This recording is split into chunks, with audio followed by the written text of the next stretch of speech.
In 1884, the imperial counselor and architect of the German Empire, Otto von Bismarck, organized a meeting with 14 European powers, including the United States, held in Berlin. However, of these 14 nations, France, Germany, Great Britain, and Portugal were the major players in the conference, controlling most of colonial Africa at the time.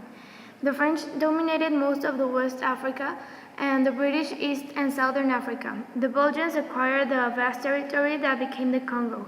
The Germans held 4 colonies, one in each of the realm's regions. The Portuguese held a small colony in West Africa and 2 large ones in Southern Africa. Bismarck also wanted to expand German spheres of influence in Africa and play out Germany's colonial rivals against one another to the Germans' advantage.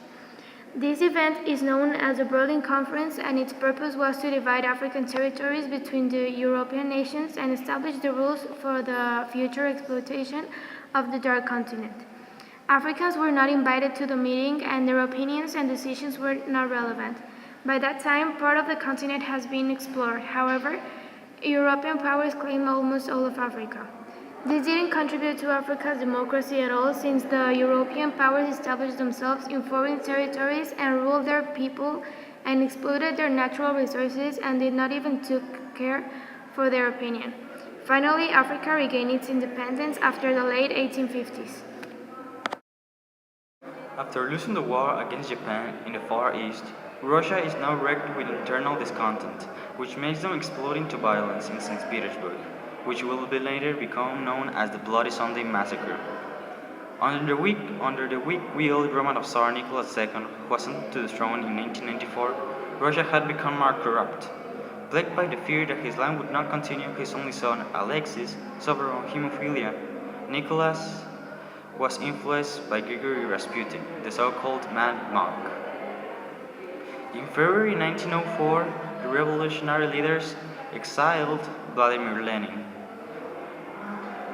On January 22, 1905, a group of workers led by the priest Gregory Apollonovich Gapon marched to the Tsar's Winter's Palace in St. Petersburg to make their demands.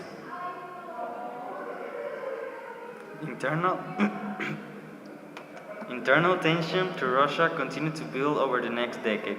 However, as the regime proved unwilling to truly change its repressive ways, and radical socialist groups, including Bolsheviks, became stronger, drawing ever closer to their revolutionary goals.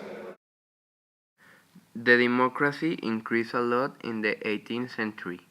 Now we have a very good level of democracy. Many countries in America achieved their independence, but in Africa the level decreased because now the Europeans are colonizing Africa again.